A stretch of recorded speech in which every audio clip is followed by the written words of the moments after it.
The Keeneland meet will continue for a few more days, but the In the Money Media YouTube channel coverage of Keeneland is going to close with this show because this is our final Sunday. Do check out inthemoneypodcast.com, where you'll still get to read Eric Solomon's excellent analysis on the last few days. Also, we'll have it covered on the In the Money Plus side with our friend Eric DeCoster. But it's been a great Keeneland meet. I wish I could have gotten down there. Did not work out for me this time. Definitely have to get back in the spring. One of my favorite places. And it's also just a great place to bet from your phone, wherever you are in the world. For me, on Sunday, that's going to be up in New Hampshire. I'll be doing a TV shift at my sister-in-law's place. So it's going to be an interesting scenario for me. But, NFL on one TV, Keeneland on another, that's very familiar. We're going to talk on this show about the late pick five, and to do it with me, the man who makes the morning line for Keeneland, and you read his work over at inthemoneypodcast.com and see him on these airwaves and elsewhere all the time. Nick Tammaro. Nick, how's your Keeneland been?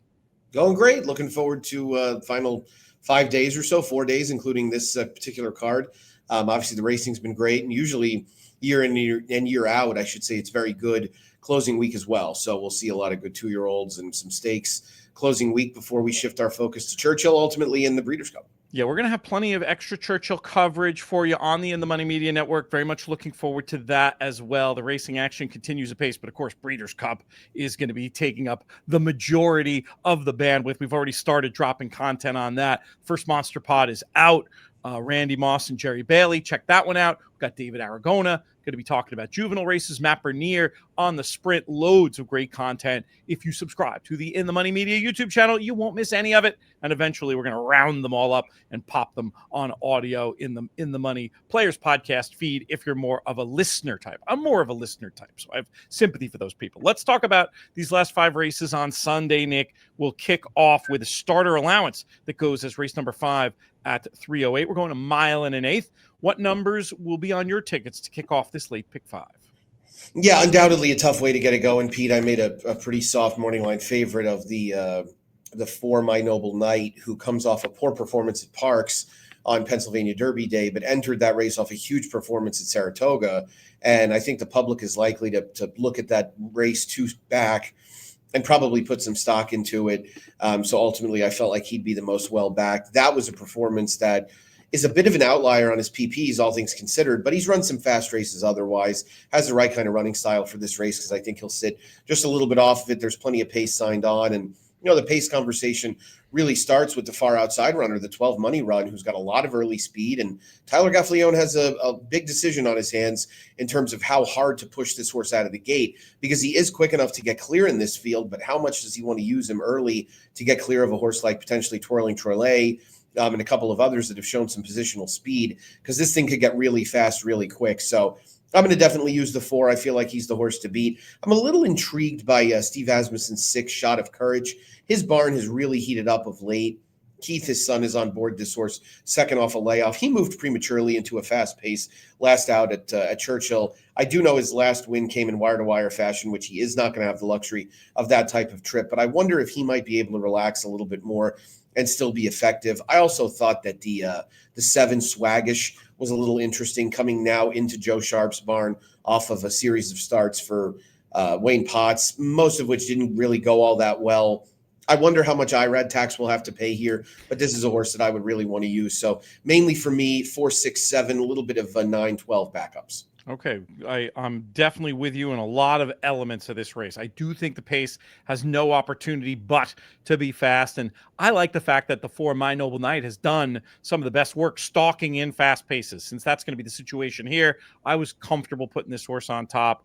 I definitely saw your case about Shot of Courage and had in the mix, second off the layoff, move into the hot pace last time. These are angles that I'm almost always going to try to find a way to work a horse on tickets. But the one I actually had second in my reckoning of the race was Hey Boss, who I just thought had the opportunity to prove the best closer in this race, where I think they're going to go fast, and does have those 3 wins at the distance. So I had it 4, 8, and 6, 4, 6, 7 for Nick on the top line, 9 and 12 on the B line as we pivot to race number 6, where we move on to the turf. We're turf sprinting here for 3-year-old fillies and upgoing. 5.5. I put Big Trouble on top. The 6 runner comes here off the big score in an off the turf race, but this horse is tough and consistent turf sprinting and only hasn't made this condition already because of that pair of good stakes tries at Fairgrounds. I definitely wanted on side. Another one I liked was the 12 Nicky 9 Doors, who I thought would be able to work out a trip despite the wide draw under Irad in this spot. Has that great combination of positional speed, but also finish that I like to look for. 6 and 12 were my main numbers. I'm open to other ideas. What do you got for me? No, I think the difficulty of this sequence sort of dictates that you get ambitious somewhere. I don't know how ambitious I want to call myself for singling a 9 to 5, but Big Trouble's a lone A for me. This is a filly that's supposed to win. I like the additional sort of tactical speed that she showed last out. She hadn't really been that quick off the mark on a number of occasions prior, but did get much more involved early. I think that's a positive sign. And, going back to when Greg Foley cut her back, she's gotten really good. Yeah. And her 3 turf sprints between Fairgrounds and Keeneland back in the winter and spring were all they were really her 3 best races prior to last time. So I think she's just sitting in a really good spot. I think Tyler will be able to position her a little bit off the pace. The speed looks cheap, so it should come back to them. And I think ultimately Big Trouble will be really tough. So I'm going to lone A her. I'm with you on Nicky 9 Doors, who looks like the next likeliest winner, and it would just seem foolish to be beaten by her altogether. So 1A the 6, 1B the 12. We are in lockstep there. Let's go to race number 7. We move to the allowance ranks. We're going 1 mile and an eighth in this spot. Nick, we'll keep it with you. I'll admit I had a really difficult time making the line for this race. I really wasn't sure exactly how I was supposed to go, and ultimately I settled on making the far outside runner Excite the favorite, a son of Elite, that Bill Mott, who, by the way, you can't ever say anything negative about Bill Mott's decisions on Twitter, somehow decided to run Elite 3 times on the turf to begin his career. And I was actually standing next to Mott when this horse ran on Derby Day, and he was watching the race intently from the media room. And I was dying to tell him afterwards, don't worry, you can keep it secret that you ran a son of a late on turf 3 times. But the horse didn't run that great. He did come back and break his maiden next time. And I think Mott would be able to laugh at himself a little bit about that. I don't know if it was coming off Lasix last time in the St. Louis Derby or what exactly. He was a little dull, didn't get out of the gate that great, never really picked up. I would assume he's going to run better. I think it seems like a reasonably safe assumption. I don't love it when you have to do that for a horse that's going to be 2 to 1 or so, but who exactly are you supposed to trust in here? Energize has Delaware form. Racing Driver is moving up in class, does seem totally reasonable. You've got a horse like Pagode who comes in off an improved effort at Colonial. Those horses are generally a little bit lesser. Only in America was good last out. That was a pretty hungry field. It was a late meet Saratoga, older maiden special, which those can get pretty thinned out at times. I do think that was the case there. I like the race Fountain Lake ran last time out. I could probably find an excuse to use him. And then, I ended up making the one New Magic 10 to 1 because it's Chad. This horse looks like a 30 to 1 shot on paper, but I could see people backing him a little bit there. I'm going to kind of throw a bit of a blanket over it ultimately and use the 3, 4, what numbers did I have here? 3, 4, 7, 9 as A's and basically just try to stay alive. Yeah, once again, extremely similar. I couldn't quite put Excite on top, but I definitely and the issue for me was just the way the pace figures seem to be tailing off every race, but still this horse is an absolute must include. I did put the 4 and the 3 ahead in my 3As I was going to use here, with Only America being the one on top. I mean, you make such a good point about the quality of that race, but on the other hand, looked like a new horse off the bench, and I like the way the horse ran in that race, that sort of forward grinding Pletcher deal that suggests the 9 furlongs will not be any kind of problem. So I was ultimately seduced by that. The 3 Fountain Lake has a string of solid races, goes well at 9 furlongs, 86, going 9 furlongs. The career top is 87, and I just thought we'd get a good trip. I think we can get out 4, 3, and 9. I'm going to take another look at your 7 as well in this one as we go to the featured race of the day, the Dowager Grade 3 Action, going the 1.5 miles. Who did you like in the big one? Boy, this is another one where it's certainly not easy. It was not necessarily easy to find a favorite, and it's not necessarily easy to find a horse I think that you want to bet. I think I guess pace-wise, Cupid's Crush is probably supposed to ensure at least a decent gallop, which will keep it from getting too skewed towards anybody forwardly placed. I'm worried that Vive Veuve is a horse that needs Lasix because she got a lot better for Joe Sharp when she got Lasix. Now, the other argument is Joe dropped her in class, right? Joe brought her out of a series of stakes races and a 2 other then where she got no pace to a couple of 2 other thens where she got good trips, and then an allowance race at Saratoga against a good field where she got a great ride and a good trip. And she faltered last out, probably taking too much heat early, being a little too forward. She doesn't exactly scream a horse on the top side that makes me think a mile and a half. The dam side, of course, is what would encourage you, being a Lope de Vega out of a pretty long-winded mare. So she's a deserving favorite. I'm not going to go on some big rant about her. I think the distance is the factor with Spanish Eyes. And I liked Spanish Eyes in the Beverly D. And I went up to Brendan Walsh afterwards. I talked to him in the paddock before the race for Twin Spires. I went up to him afterwards and I said, I still think this horse is better than everybody thinks. And he said, I do too, but she's going to have to prove it soon. Mm-hmm. And, she came back and ran poorly at Kentucky Downs. I made her 4-1 on the morning line. I'm not going to be surprised if she gets bet down off that. Honestly, Pete, I'm not going to be surprised if she drifts up off of that. And if she drifts up off of that, she feels like the interesting horse. She feels like the horse that really wants to go the mile and a half. She's got it's a Walsh Gaffalione spot. These guys are so good together. They're so good at Keeneland. I mean, they have nearly a $3 ROI in the last 2 years alone with 60 starters. That's a huge sample, and they just continue to deliver. They did it again last week with Lush Lips, and I'm gonna use Spanish Eyes. I think I'm gonna help her a little bit with Duvet Day and Vive Veuve. I can't really make anybody else. I would get it if somebody wanted to like Miwa or maybe a couple of others in there. They're just not for me. So as far as my numbers go, 2, 4, 6, and I'm just going to try and get out alive. It's not an easy one at all. I want both the Brendan Walsh runners, actually. I mean, you made the case on Spanish Eyes and, all about the distance there. Venencia is a move into a hot pace last time with the switch to the scalding hot barn. Just another one in a race that I didn't have a good handle on. The kind of horse that if won after the race, I would have said, I should have just thrown this horse in first time Walsh. So I had those 2 as Bs. I went with Vive Veuve ultimately, just thinking she'd be better suited getting back to the more traditional configuration. Should be in the top flight, and I think has some real finish. It just kind of didn't get up the hill last time. That's how I saw it. You're right that the pace there was fast early. I think would be better with a settled ride off the speed. I think that'll happen. And then, Duvet Day was my other A. Plenty of finish. Should be the one to benefit if they really go too fast. If Vive Veuve decides to join the party again, I'd really like Duvet Day's chances. So 6, 4, 3, 2 for me in this sequence where it sounds like we're going to win or lose together, my friend. And that's usually a good thing on these shows. Yeah, definitely. I would say so. 3 Brendan Walshes in there, of course, as he has the far outside runner, Bless My Stars, as well, who's new to his care.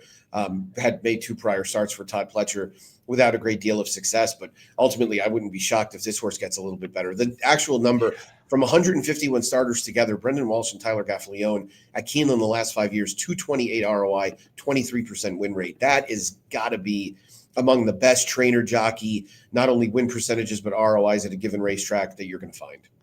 I was going to fade off the idea of just not seeing that one improving at the distance, but looking back at the pace lines in those last couple of races at Gulfstream and just the same exact point I just made about why do you want to lose to Brendan Walsh, I think I'm going to throw that one in on the backup line as well.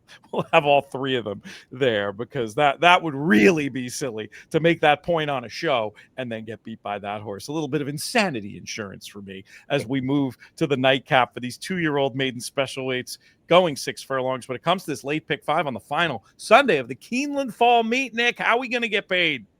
Yeah, a 2-year-old race without really a stick out of any type. And there's a race like this on Saturday. I went on the DRF podcast with David Aragona and Gino last night, and we talked about this. Is this another situation where the Brad Cox runner is a homebred? For what it's worth, Brad's been training this horse with some good horses. He has been holding his own, if not outworking some of them. He did work this horse a couple of times with Chopsticks, who is a stakes winner, a filly. But he held up very well. So I think you're going to have to use the 7 coming soon. I thought the 5 Trouble Calling was the horse to beat. Obviously ran well on debut. That Spun DMC race came back very fast. It hasn't really held up to scrutiny thus far, probably as much as we would have liked it to, but it was a good effort from Trouble Calling for a barn whose horses are usually going to be better with a little bit more experience. The second place horse is probably the most notable run back from there and did go 7/8 yesterday against Dr. Kapoor and came back 15 points. So, Is the trouble calling fig possibly a little high? The time form US number would lead you to believe it probably is. So we're going to have to keep an eye on that. But nonetheless, I still think this horse likely has enough improvement in him to be dangerous. Steve Asmussen, again, I talked about him in the first leg here. His barn is heated up of late. I like some of the works on Something Dangerous. I laughed when I saw the dam of this horse, Gas Station Sushi, who I have no idea how the Jockey Club let that through. I will admit when she won and somebody alerted me to the name, I had to look it up and I laughed. But she was a graded stake winner actually at Keeneland. She won the Beaumont for Richie Baltus back in, I want to say 2016, 17, something like that. It was a while ago. But this is a Yopon. They're all running. This horse is a very, very typical Steve pattern workout-wise. Don't mind the outside draw. So I'll probably throw him in for a little bit. So, yeah, it's mainly going to be 5, 7, and 12 for me. I'll throw a couple backups on horses like the 1, the 4, and the 8, who I think all have some credentials as well. You make a good point about the 12, who I did not originally have in the mix, but gosh, probably makes sense to include based on what's going on with the Asmussen barn, the Yalpon stats. And yeah, I mean, Gas Station Sushi could run a little bit. I also had the 12 in terms of the firsters, just as one with a very obvious look for Cox and Erad, and you made a great point about the works. I had our money man, the 1 on top, actually, just thinking there might be a hint of value here after showing good speed first out. The Calhoun runners typically improve more than average second out, I'd say. And Inordinary, who this one beat there, came back to run an 81 fig. So those were enough reasons for me to reach in that direction. I also had trouble calling in the mix. One of those debut runs where the horse just looked to be figuring things out as the race went along. You already talked about the form of the race, but also has that bullet workout since. So 1, 5, 7, and 12, my spread to get out. I'll take a look at a couple of the others you mentioned. Nick, been very fun having you here for the Keeneland meet. We'll do a lot more. I think we'll talk a little bit of Breeders' Cup early next week, maybe taking an early look at some of these markets, maybe evaluating some of the favorites from a buy, sell, hold perspective if you're game. Love it. Can't wait. Looking forward to it for sure. We're headlong towards the Breeders' Cup, and this should be another fun Keeneland weekend. Good stuff from you, Nick. Thank you one more time. Thanks to our friends at Keeneland for sponsoring us this meet. We'll be back with much more from them in future. And really appreciate everybody tuning in to the videos, listening to the podcast. Please subscribe, rate, review, where you can do things like that. It really helps us out, helps other people find the shows as well. The show's been a production of In the Money Media. I'm Peter Thomas Fornatal. May you win all your photos.